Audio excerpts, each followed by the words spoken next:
conservative, constitutional. It's the Andrew Cooperrider Show, keeping you informed on what's going on right here in Kentucky.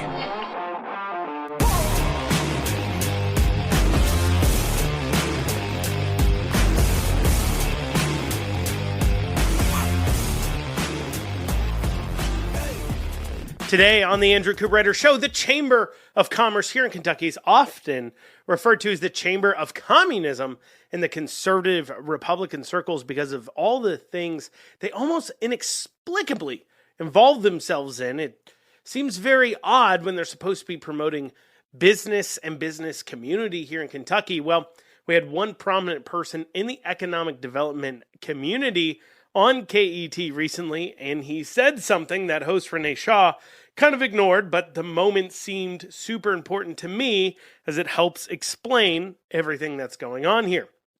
The battle for school choice wages on, and while I hope to see the amendment pass, the Republicans in the state need to get it together, kind of organize if they want to see it happen. Speaking of Beshear, despite some of his recent rhetoric, there is no one else in the state that wants Trump to win more in 2024 here in November than Beshear. Beshear really wants Trump to win. I'll explain why. And we'll have all that and more today on the Andrew Cooperrider Show. But before I dig down into it, please, if you're tuning in for the first time, welcome. I thank you. If you want to check out old shows and you're listening on WZXI, head on over to theandrewshow.com. Once again, that's theandrewshow.com. Hit the Listen Now tab. You can see all the different places to catch up in case you miss what's happening here on the Andrew Cooperrider Show. And as always, if you want to reach out with your comments, your concerns, your questions, you want to tell me I'm an amazing person and you just love hearing my voice so much, go ahead and email info@theandrewshow.com. Once again, that's info@theandrewshow.com. You can also head over to theandrewshow.com and hit the contact tab. But if you want to complain about the show, don't send it over to me. I don't want that. I have a fragile ego. I can't handle it. I'm kidding, of course. If you want to complain about the show, send it on over. Sometimes it helps me if it's something technical that you'd like to see improved. Anyways, also, if you're listening, make sure you leave a review. Subscribe if you are listening on the podcast platform. But without further ado, let's dig down into it. So the Chamber of Commerce here in Kentucky, that's a statewide chamber, Kentucky Chamber of Commerce, is a huge lobbying force. It's one of the largest spenders we have in the state, and they are spending boatloads of money. And it's clear they have many legislators in their pockets. Around the time that they start handing out their Legislator of the Year awards, if you watch some of these legislators' social media accounts, and you'll know which ones based on the ones that vote just awfully horrible, you'll start to see them proudly posting about how they are in the pocket of the Chamber of Commerce. They literally wear it as a badge that they're proud of on their sleeve, that they are a Chamber of Commerce Legislator of the Year because it means that they're doing their bidding. That's how committed they are, not only to the chamber, but in their belief that nothing the chamber tells them to do is wrong. And the chamber, of course, has huge positives in the mind of the public. Now, obviously, to us conservative Republicans in the know, we often call the Chamber of Commerce the Chamber of Communism because of what they often support. And in 2024, they spent $6 million in lobbying. Just in lobbying in 2024. Not to mention their PAC expenditures are almost $500,000 on their spending in Kentucky elections, plus the contributions they make to campaigns, individuals at the chamber make to campaigns, the business PACs that they're kind of in control of, because while maybe their PAC isn't a whole lot at $500,000 over the last several years, what they can do is kind of quarterback other PACs, kind of get on the phone and call up their backers, their investors. They have a website, of course, they'll talk about who their investors are here in a second, but they can get on the phone with those investors and say, hey, this person's a problem. We need to dump some money against them. Go ahead and dump it into this PAC or get your PAC together on this, and they will get it together on it. So it's not just their spending, but they are directing all kinds of lobbying expenditures, but also of campaign coordination and dollars going on in the primaries in general elections. And that's part of the reason why the legislators want to stay on their good side. They're worried, of course, about the money being dumped into it. And when we take a look at their backers, we see their key investors page. We see that their top backers, they call them Commonwealth partners, is Aetna, Amazon, Anthem, Beam Suntory, Brown-Forman, Humana, LG&E KU, Toyota, Trisuit, that's the bank. Is that how you say that bank? Trisuit, Truist. Somebody write in and tell me how to say that bank. I believe it's Trisuit. UPS, and then in their chairman's circle, they have Kentucky Power, AT&T, Baptist Health, Charter Communications, St. Joseph Health, CRH, Delta Dental, Fidelity Investment, Fork Group, Kentucky Electric Cooperatives, Lexmark, Meta, as in Facebook, Norton Healthcare, Nucor, Pikeville Medical Center, PNC, UK Healthcare, and West Banco. And they have tons more investors on top of that, including people like Pfizer, Duke Energy, Frostbound Todd, that's a big investor thing. Many other healthcare people, including Lexington Clinic, Owensboro Health, St. Elizabeth, of course, healthcare. That's another big one of theirs. And the list goes on and on. Blue Oval SK, of course, received big payouts. Keeneland and the Horse Tracks, all members of the Kentucky Chamber under their investors tab. They call these people their key investors.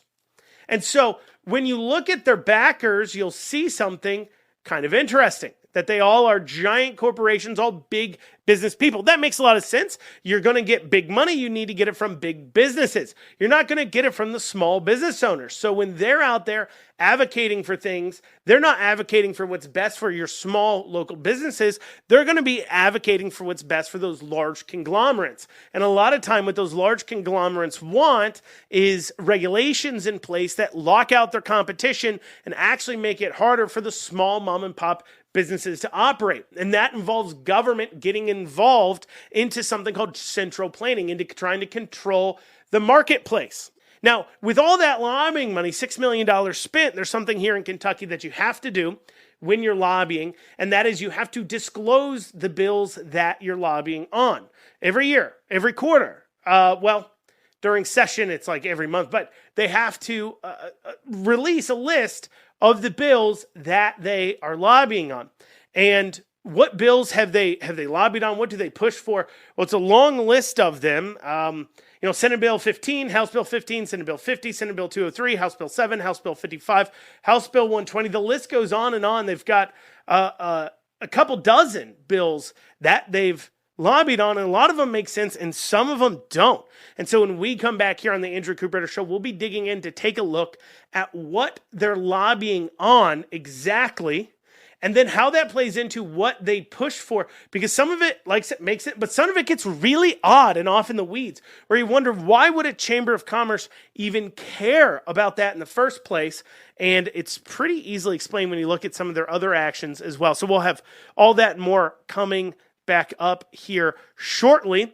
Once again, if you want to reach out to the show, make sure you email info@theandrewshow.com. Once again, that's info@theandrewshow.com. If you're looking to advertise your business as well, this is something I actually haven't said, I think, on the audio format before. Only the video people have ever gotten this particular ad. But if you are looking to advertise your business on the Andrew Cooperrider Show, you want to tap into that radio market, you want to tap into a conservative Kentucky listening market, reach out to the show, info@theandrewshow.com. Let's talk about a marketing package that works for your budget. But without further ado, we'll be back in a few short minutes. And you're back here on the Andrew Cooperrider Show. Before the break, we were talking about the Kentucky Chamber of Commerce, or as many of the conservatives call them, the Kentucky Chamber of Communism. We laid out who their backers are. We laid out that they've spent $6 million alone in 2024 lobbying on a certain bills. And I think when we start to dig into the bills, you'll start to have some more questions. Now, some of these bills make sense that they'd be lobbying on. For an example, in their disclosures, they said that they would be lobbying on Senate Bill 15, which was an act relating to consumer data privacy. Makes a lot of sense. It's in their wheelhouse that deals with, obviously, industry here in Kentucky. Also, we see Senate Bill 50, an act relating to alcoholic beverages. This was a bill to allow craft distillers to self-distribute up to 5,000 gallons of distilled spirits per year directly to a licensed retailer, so they don't have to go through a wholesaler, because here in Kentucky right now, if you have a liquor license, you cannot, well, I mean, this bill passed, so of course this changes, but you cannot go directly to, for an example, if you're a bar, you're running out of something like Coors, Miller Lite, and you need to run, you need to get in more, you're actually not allowed to just like run over to Walmart or something and buy a few cases of alcohol. You can't run to your local liquor store and buy a few bottles of liquor if you're running out in your bar. Instead, you have to buy from a wholesaler. It's been a government-enforced middleman between the distillers and the distributors and the bars. You have a wholesaler that handles the distribution of that. I've long been an advocate of getting rid of that whole entire process completely, because it doesn't make any sense at all why you cannot just go buy alcohol from Walmart and resell it as long as you have the proper liquor licensing for it. It is the law. You have to follow it if you serve beer, but that particularly doesn't make sense. I want to be smart. I mean, you're going to end up paying a lot more, but anyways, the rest of my case. So they lobbied on that. Makes sense. A lot of their key investors, of course, are distillers, of course, small bars and restaurants and things. If they're local, they got a local distiller. They want to be able to bring them on and carry that local distiller there in the area. It's harder for local distillers to kind of get a name first, too, especially when you're dealing with the wholesalers, because you've got to get people on board with the idea of carrying of course, your beer or your liquor when you're new and set out, a wholesaler, and get them to push it. But of course, they're not going to want to pick it up unless it has a market. So you got to build that market first. So all that makes sense. But where it starts to get kind of odd is when you look at bills like Senate Bill 203. Senate Bill 203 was an act relating to early childhood education. This was a bill that essentially was dumping gobs of money, just huge amounts of your tax dollars, into a child care funds in order to give more money so more people, of course, can send their kids to daycares, help fund daycares, help underwrite and get more free daycares to parents. Now, you may initially say, wow, do they just have like a lot of backers for some reason in the child care industry? What's actually funny is there's certain parts of the child care industry that didn't like the bill at all because, well, it would hurt their bottom lines. It would hurt them. Those are the small and independent ones. The people who actually would benefit from this is a lot of the larger corporations, which, funny enough, Danny Carroll, the senator who proposed the bill, is actually a CEO for a pretty big daycare corporation that has a lot of daycares, especially in Western Kentucky. And so he was one who proposed the bill. No conflict of interest there, I bet. Anyways, so, but you'd wonder, why are they lobbying? Do they have a lot of child care back? Nope, not it at all. Actually, this is where it gets kind of dark. And this is kind of starts to point to why the Chamber of Commerce does some of the other things they do, because a large part of it is to keep the left off their back. So they want to fund early childhood, quote unquote, education because they want the parents in the factories, in the corporations working. They actually have a vested interest in ensuring that a mother and a father both have to work in the household because they need more laborers. If they want to grow the economy here in Kentucky, they want to bring in more of these giant corporations. And of course, the Chamber of Commerce wants to bring in more corporations because when more corporations come in, what's that mean? More money to the Chamber of Commerce to lobby on their behalf. Helps them out, those dollar bills. And so they want to see more people coming in, but in order to do that, they have to solve our workforce development situation. Now, of course, they're not going to want to take away benefits per se because, well, a lot of companies make a lot of money off those benefits. You know, they don't want SNAP reforms to pass because, well, a lot of grocers make money off of those big dollar bills coming in to these families that turn around and spend it on high dollar junk foods instead of spending it on something they don't make as much profit on, like locally raised produce. And as such, they want them spending that money on the junk food because the grocers make more money and they need you to have more disposable income to buy more of this food. If you're just buying what you needed, well, it hurt their bottom line. So rather than reform, they want, of course, the tax dollars to continue to flow. But you see that in this case, They want more childcare spending because they want more cogs in the machine. They want to rip you away from your kids. They don't want to see you with their children, with children. They don't want you raising your children, because if you're raising your kids, well, then that means you can't go make widget A for company B. No, they need you working. And so they're going to go ahead and, of course, pay for childhood education. Now, they're going to wrap this up all nice to you, but this is a death by 1,000 cuts type thinking. Because in order to pay for this, the money has to come from somewhere. And where's it coming from? The taxpayer's pocket. And so this serves two things for them. Keeping benefits rolling like they are serves two important tasks. Because not only in the areas where there's not as many jobs or not as many employers yet, they're perfectly fine with benefits rolling, because it helps those local businesses and the big conglomerates like the hospitals and as such in those areas. They can help their bottom line, but also because it means the tax burden on the citizens are really, really high. And if the tax burden on the citizens are really, really high, well, it does amazing things for the businesses, the big conglomerates that the Kentucky Chamber of Commerce is representing. It, one, helps them line their pockets because they're able to get more economic development handouts from our state government directly into their bottom lines. And at the same time, that tax burden forces two people in the household to go to work. Now they have more workers. It's a win-win for them. And so that's why they'd lobby on something like 203. But then you start to get kind of completely inexplicable. Like, you have no idea why they would care. Take, for an example, Senate Bill 66. In their disclosures, they said that they lobbied on Senate Bill 66. Senate Bill 66 was proposed by Adrian Southworth, and what it would do was repeal 237 KRS 237.115, which interprets the application of the license to carry concealed deadly weapon statute as permitting post-secondary facilities in state and local governments to limit concealed carry in government buildings. So what this bill was doing was allowing those law-abiding citizens to carry their firearms in more places legally. Now, of course, they weren't supporting this. They hate Adrian Southworth. They dumped a lot of money into her opponent, of course, Ed Gilram, whatever. They dumped a lot of money into her opponent in that three-way race between Adrian, Aaron, and Ed. So they weren't supporting this bill. I'd be shocked to hear they're supporting it, because, when they lobby on something, they don't tell you whether they're supporting it or not. Though a lot of times you can find public statements on it, or you can draw some conclusions based on who they support and who they don't. Considering they dumped money against Adrian Southworth, I would say they weren't supporting her bill. But it makes you wonder, why does the Kentucky Chamber of Commerce actually care about the money, about concealed carrying in government buildings?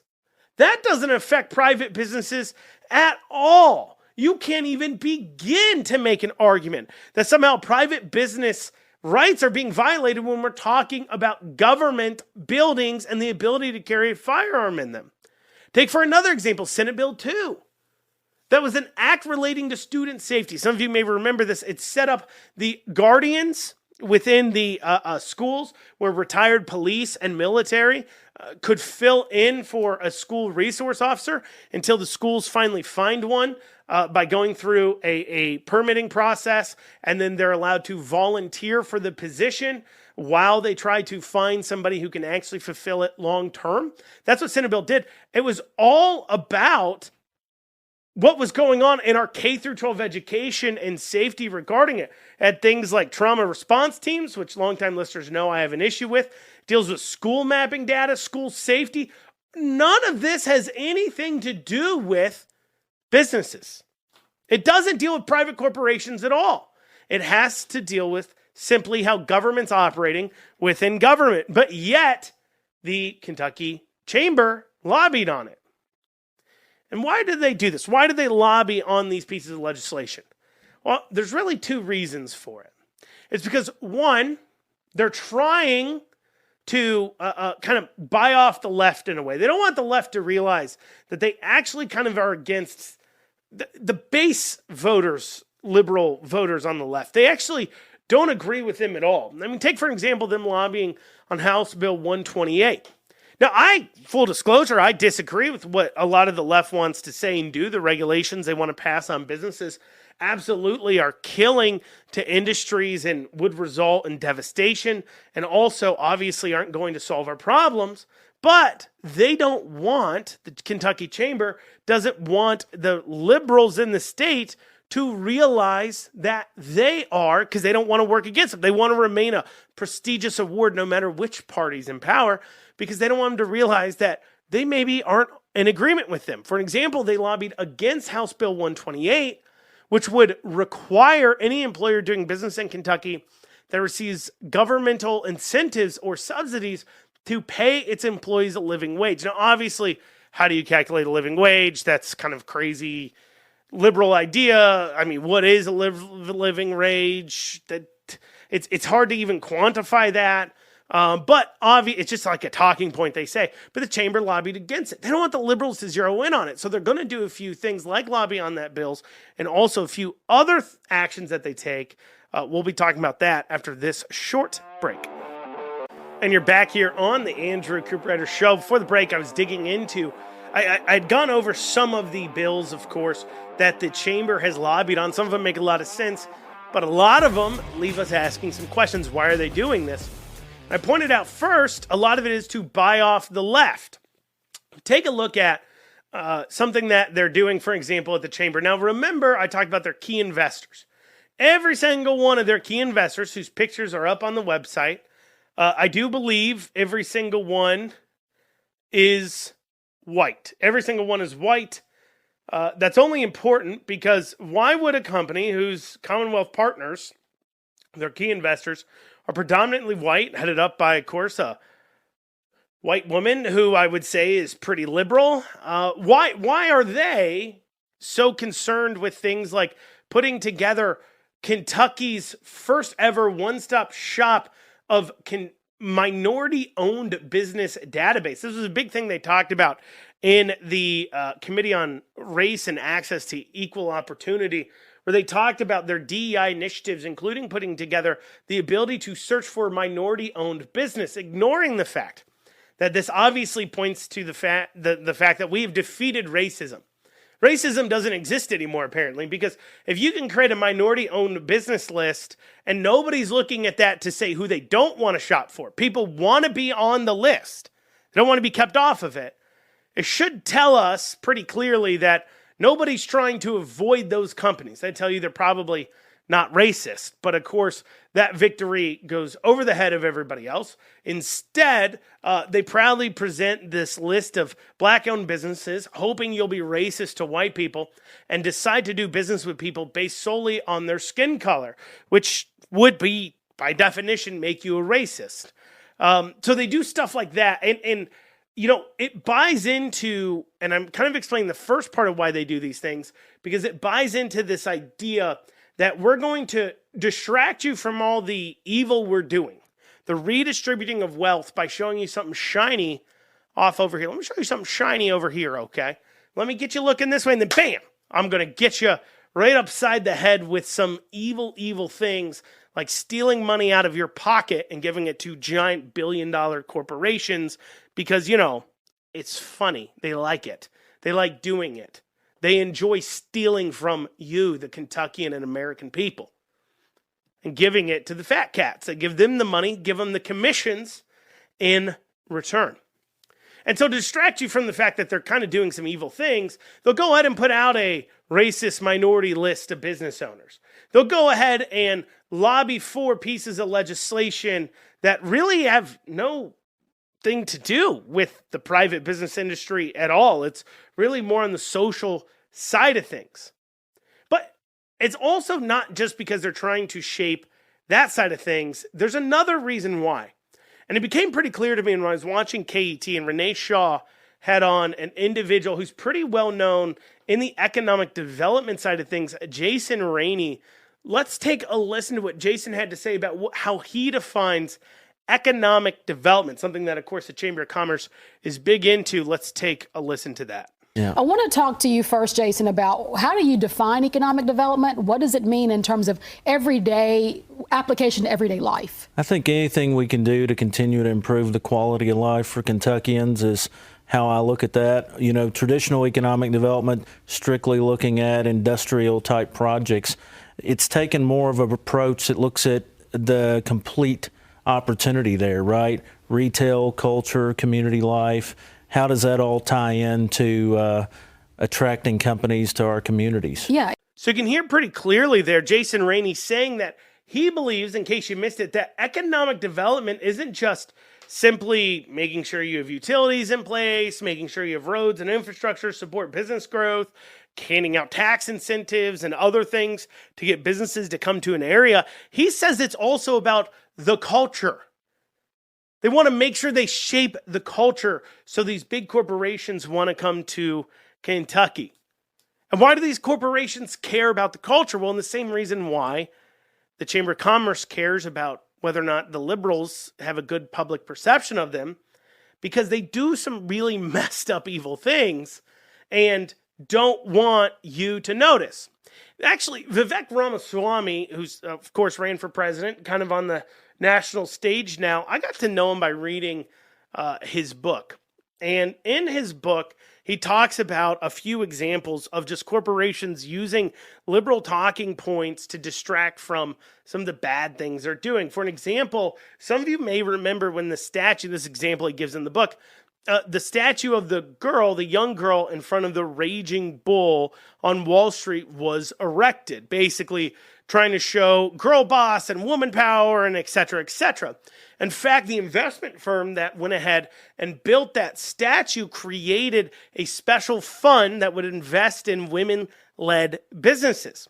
And you say, wow, what would make that corporation decide to go ahead and just be so generous towards women-owned businesses? Well, it just so happened at the same time that they're doing all this, they're being sued in court for reportedly mishandling, discrimination against women, sexual harassment against women. They're being attacked in court for doing these things. So while they're being, all these accusations are being levied at them, they're trying to distract everybody from the fact that they really have had apparently a pretty bad culture for women by giving empty gestures like building a statue and creating some investment fund with women majority led businesses. This is the same stuff they do. They want to be in a culture that, of course, will tolerate them doing all this leftist liberal things.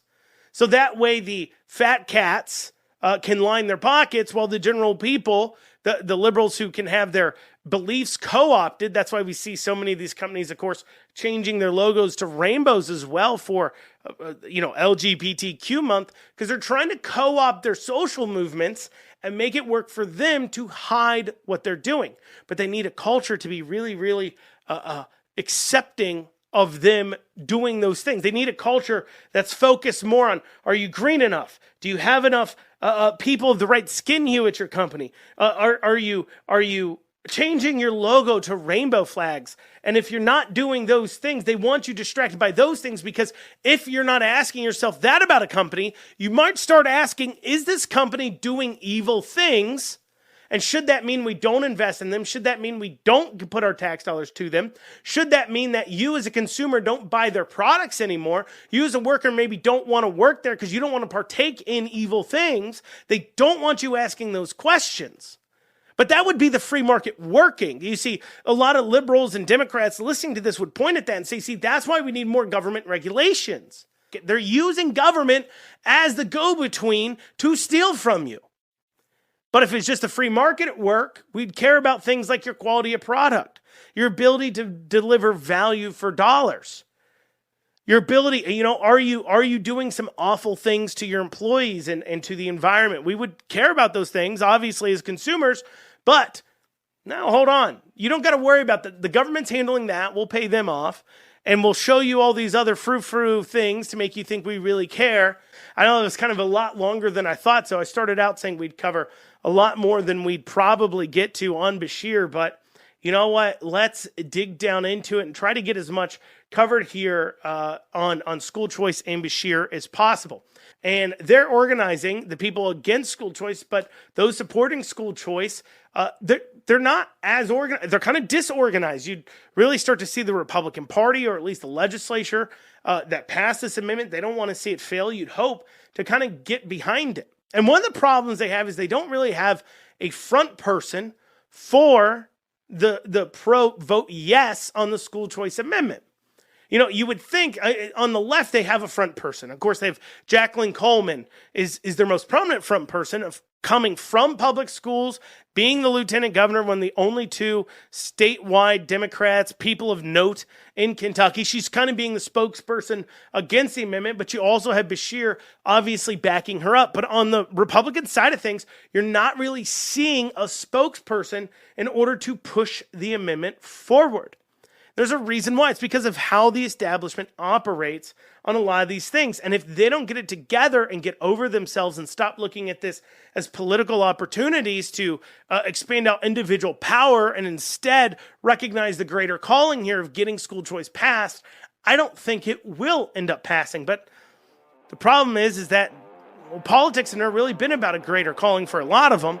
But we'll go over exactly what I mean by how they're kind of undercutting this through their normal politicking. We'll have that after this short break. And you're back here in this final segment of the Andrew Cooperrider Show, digging into the school choice amendment, pointing out that those who are fighting against it kind of have their go-to front person for the no side of things, and that's Jacqueline Coleman. Makes some sense. She's the lieutenant governor, K through 12 educator. She would be a go-to person, but on the other side of things, people trying to pass the amendment, there's not really a person who is the image of the amendment. And that's for a few reasons. One is that people like Osborne or Stivers, who, you know, the Senate President Stivers or the State House Speaker Osborne, you would think maybe they'd be the voice. I mean, obviously, they're locally elected, but they can go out there and kind of represent the amendment because it was through their quote-unquote leadership that it got passed. And so you'd think like, okay, they could go out, they're in a position of power, they could be the voice for it. But there's a problem here. One, Stivers is in eastern Kentucky. He doesn't really want to be the voice for it because, well, rural areas are going to be a little bit harder to convince, I think, to a larger degree, especially the rural area kind of Democrats that now vote Republican. They might be a little harder to handle. Osborne would make a lot more sense. He's in the Oldham County area. School choice is very, very popular there, as many people actually chose to uproot their lives and move from Louisville in order to escape just the awful schools there and move to Oldham. That's why Oldham's growing so much. So you'd think he'd make sense as a vocal person, but instead they're almost using it as an opportunity to boost up individuals that they want to see become more prominent in politics because they're using this as a political opportunity. We saw this with Amanda Mays Bledsoe. We spoke about that on the show last week or so, where she made a pretty mundane comment on a show to somebody else. A good comment, but pretty run-of-the-mill. But they tried to really boost her up there on the social media. The Republican establishment did because they're trying to, I think, groom her for a higher-up role because they play identity politics more than anybody else does. And so I went over that in depth, so I'm not going to keep going on that. But they don't really have a person to trot out there as a spokesperson because they don't want anybody tied to it in case it fails, because Republicans have a political future in Kentucky, unlike Democrats. And then two, of course, they want to use it as an opportunity to try to boost up individuals. And it's creating, I think, a little bit of a disorganized messaging, which is unfortunate because I think you could really do some things here to get it passed. I mean, the one-sided media is going to be one-sided on this issue, but there's obvious holes in Bashir and Jacqueline's arguments. One of the things that you'll see Bashir and Jacqueline Coleman, but also Bashir, we're shifting to Bashir for a second here because of some other policies, but a common thing they'll say is that public dollars belong to public schools.